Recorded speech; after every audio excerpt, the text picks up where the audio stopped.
The national leadership of the new Nigeria People's Party, loyal to the presidential candidate of the party in the 2023 general election, Musa Kwankwaso, and the camp loyal to the founder of the party, Boniface Aniabulam, have been embroiled in a power struggle over the control of the structure of the party, founded in 2022. Presently, the parties are in court, and many state chapters are engulfed in crisis. It appears there is no hope in sight. The crisis is already threatening the NNPP's ability to rebuild and prepare for the 2027 general election. How can the NNPP navigate through this turbulent time? And what are the leaders of the party doing to resolve these contending issues? I'm being joined by a close ally of Musa Kwankwaso, and also a lawyer, and also the National Public Secretary of the party, Ladipo Johnson. Good afternoon, and welcome to the program. Ladipo Johnson, good afternoon. Are you hearing me? Yes, good afternoon, sir. Thanks for having me.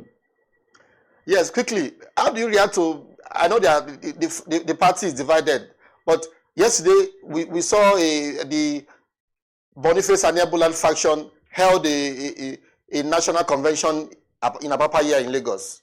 I know your faction went to the Federal High Court in Abuja, stopping that convention, but it still went ahead, and they elected Agbo Major as the national chairman. How do you react to that? Thank you very much. I want us to look at this thing clinical fashion. We don't have a faction. You understand? What we have, one NNPP, New Nigeria People's Party, that is recognized by the electoral umpire, INEC. Yes. That NNPP has a logo which is red and white, has an educational book and cap as logo. What you had in Lagos yesterday were expelled members of that NNPP who now say they had a meeting yesterday, not recognized by INEC. They had a meeting and they said they held elections. Whatever they did is not of concern to the standing and unity of the New Nigeria People's Party as recognized by INEC. You cannot stop people from standing outside, making themselves tools in the hands of opposition and becoming a nuisance, throwing stones at you. So we are doing our rebuilding. We are working towards 2027. It is without them, and most likely will continue to be without them. So what you are saying is that the convention yesterday is not recognized by your faction or sponsored by the opposition, by the ruling party. Is that what you're saying? Yes, that's what I'm saying. They are obviously working for some opposition, some other party.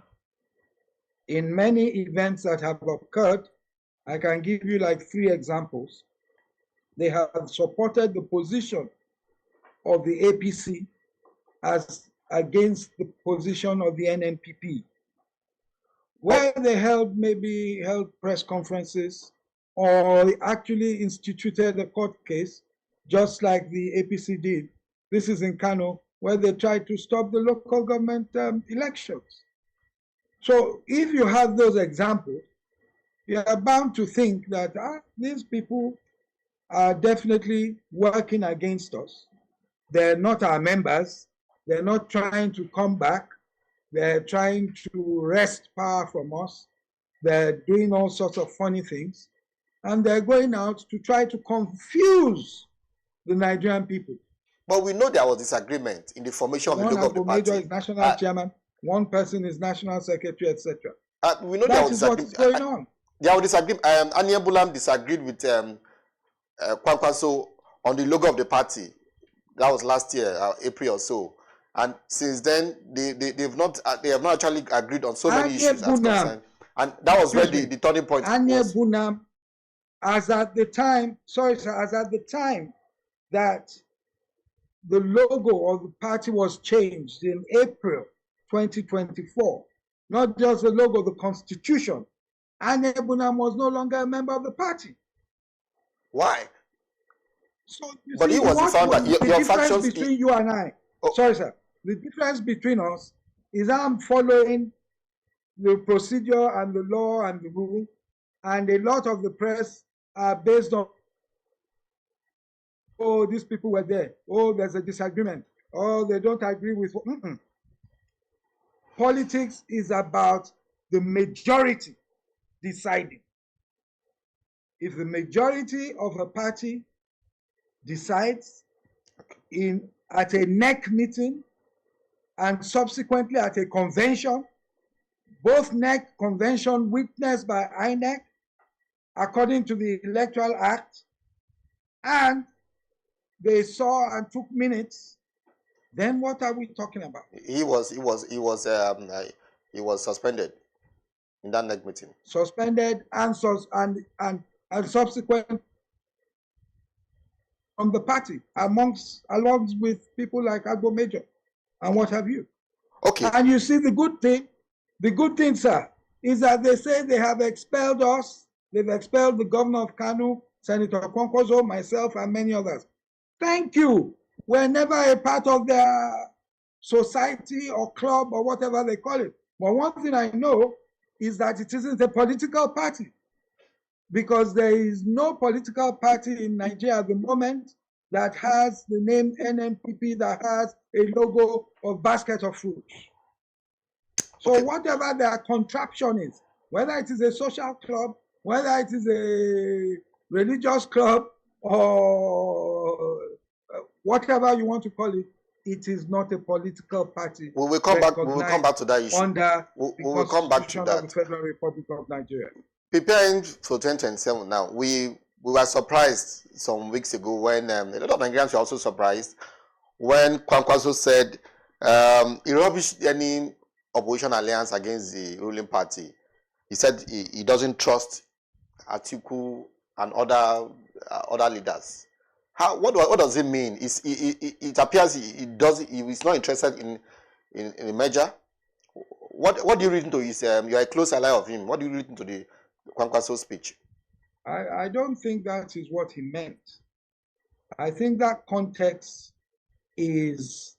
was probably from the fact that some were saying there was a meeting and we were not part of the meeting. You understand? And he went on to say that, look, I don't trust some of them. Some of them are worse than the people they say they want to take out of government. They want to get government from. So that is the context in which he spoke. He's not saying he doesn't trust all of them or what have you. And that doesn't mean he's not working towards coming into agreement with various people to form a proper, viable, vibrant opposition party that will be in a position to take over government come 2027. So what you are saying is that Kwankwaso is favorably disposed to having an alliance for 2027. Definitely, we've always said that. He said that all along. He said that all along. But in recent times, what do you think would likely be the challenge that the opposition alliance or the opposition may face in forming alliance against the APC? What do you think is likely to be any challenge that may come along the way? It's the usual thing. We're all from different parts of the country. Parties are strong in different parts. The sentiments that were prevalent in the country in 2023, 2022, 23, might not be the same sentiments we have right now.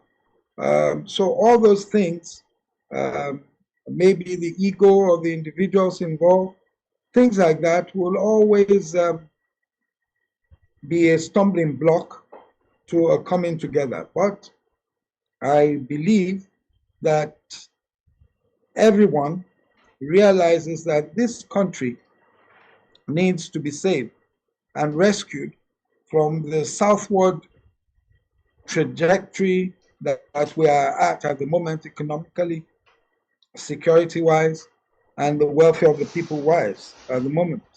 So we all realize that whatever must be done, give and take, so that we can come together and give the people of Nigeria an alternative to the All Progressives Congress that they have now. So many Nigerians have expressed concern that without holistic electoral reform ahead of 2027, any alliance by the opposition against the APC may not work. What is your take on this?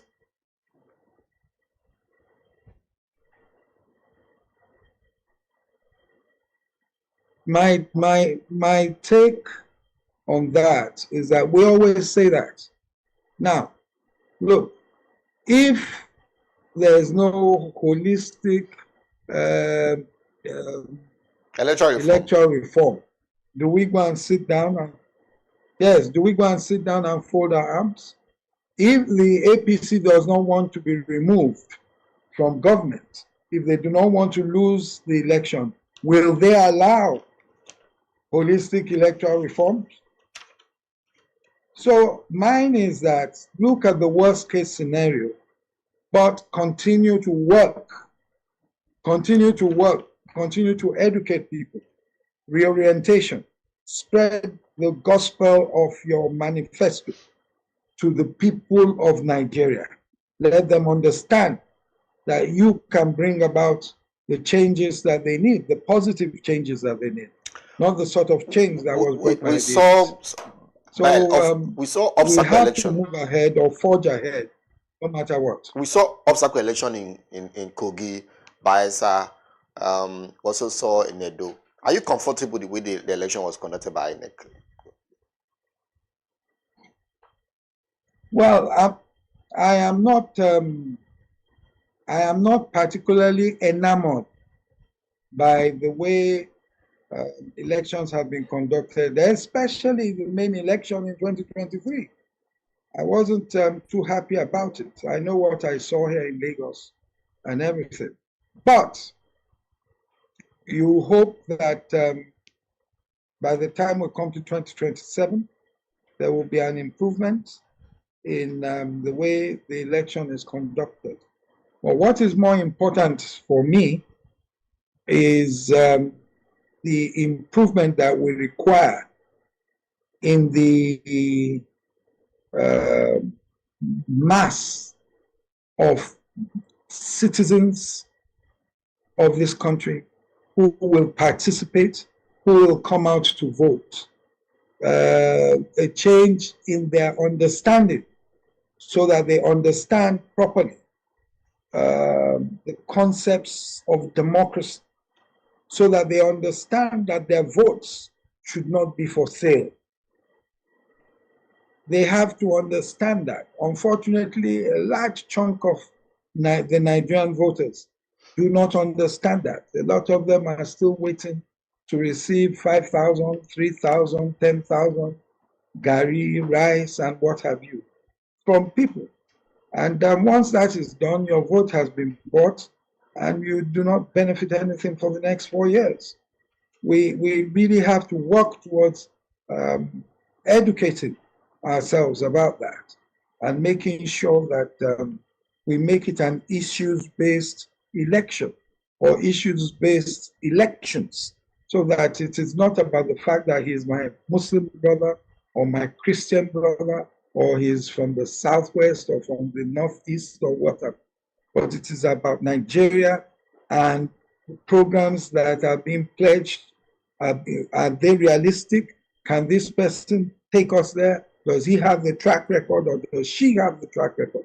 These are the things that it should be about. All right, you're still watching Inside Politics. We take a short break. When we come back, Ladipo Johnson is still with us.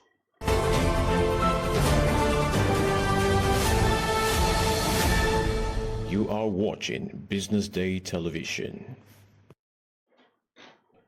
All right, you're still watching Inside Politics. I'm in your bongi work. I've been speaking with Ladipo Johnson. He's a key ally of Rabbi Kwankwaso. He's also a lawyer and the National Public Secretary of the New Nigeria People's Party.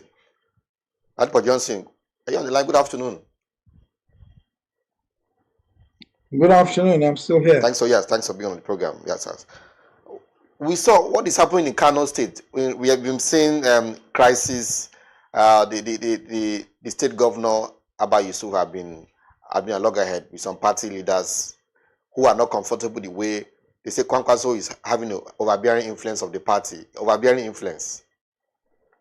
the party in the state. We saw the former SSG who was removed from office by the governor. That's Abdullahi Bichi, several other chieftains, Madaki. They are all planning to defect. Bichi has moved to the Boniface Anebulan camp.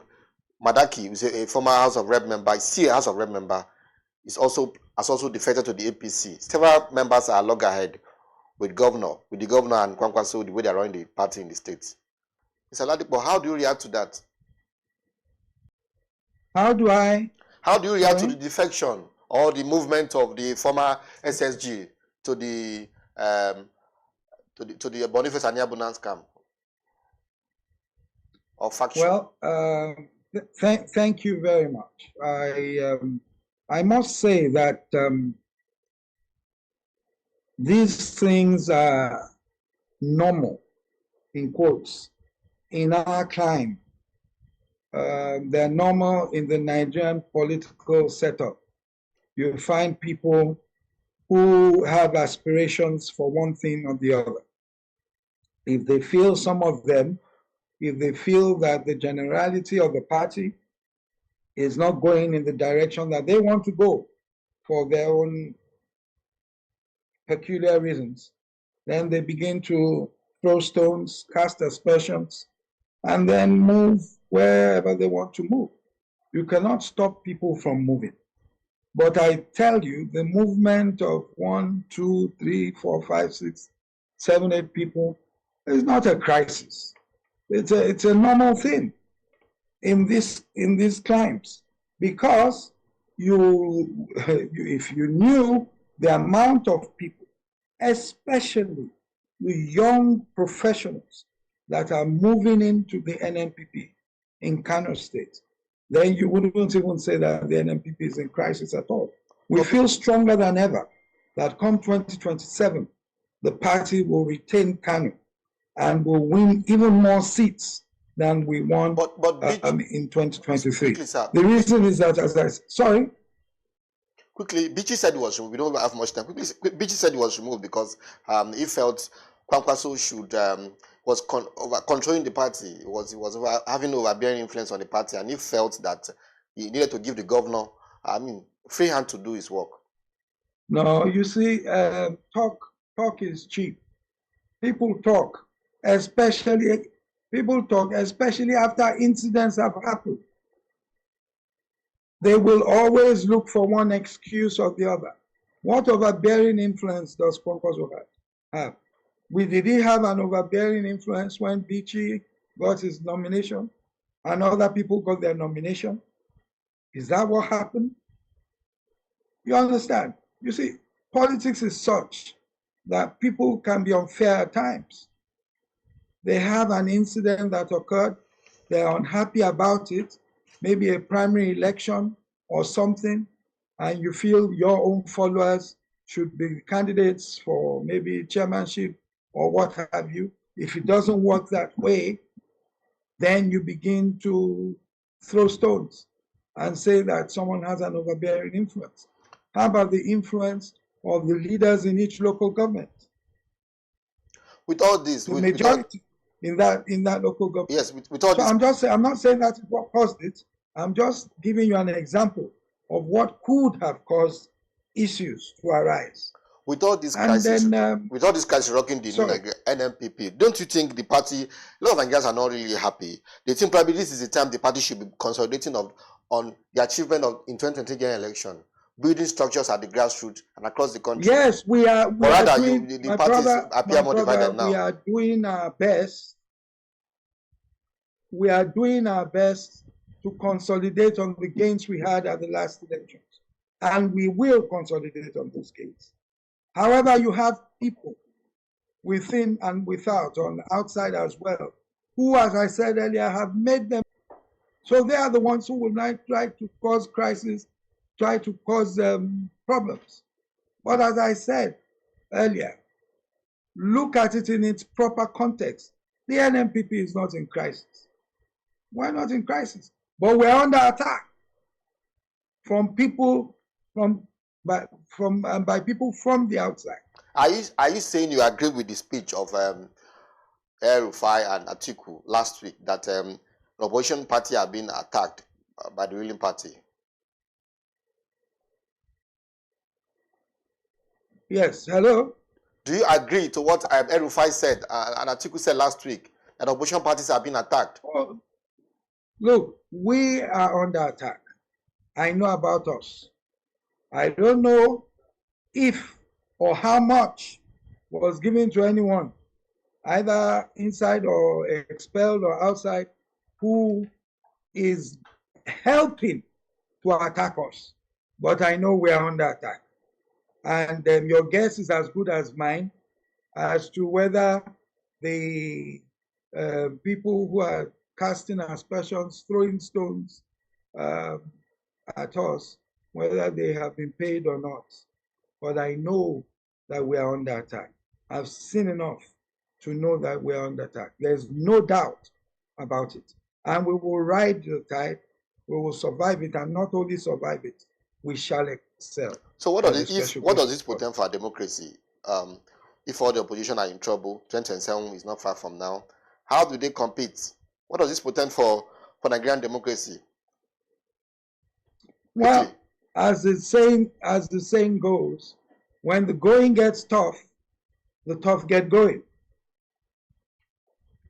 I'm not one that cries and cries. It is left to the opposition to get up, get their acts together, and politically fight the APC and make sure that we make this president a one-term president. It's as simple as that. We have to do that. And there's still enough time to do that. Are you happy with Tinubu reforms? Are you happy with his administration reforms since I wouldn't be saying that. I wouldn't be saying we should make him a one-term president if I were happy with his reforms. What reforms? I mean, all across sector, fuel subsidy removal, we've seen. Well, I have mistakenly taken the word reforms to mean improvement in government. That's why I asked what.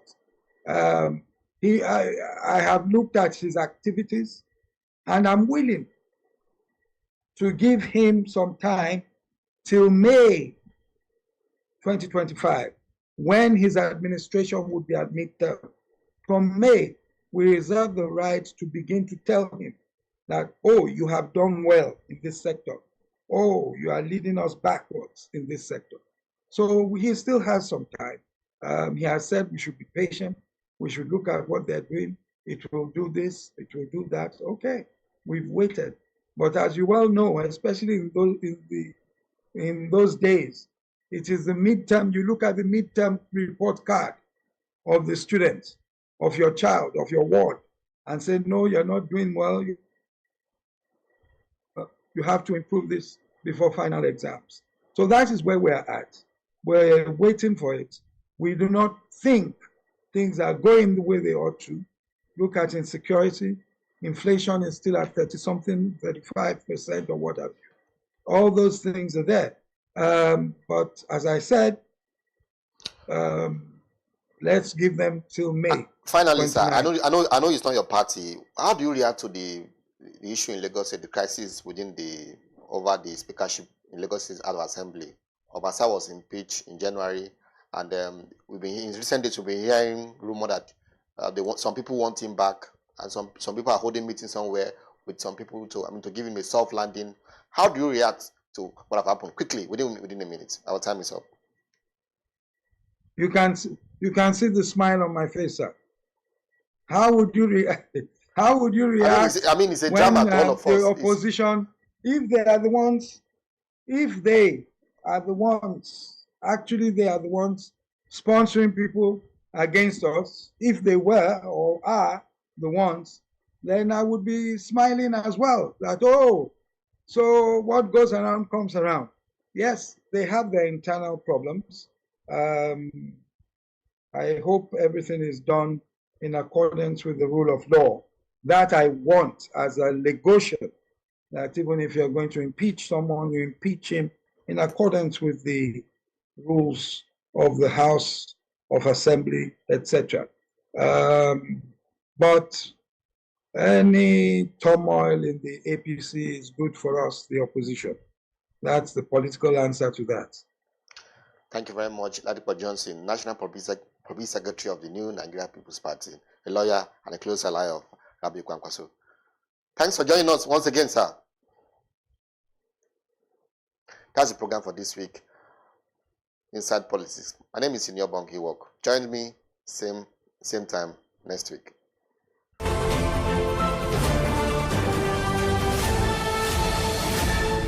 You are watching Business Day Television.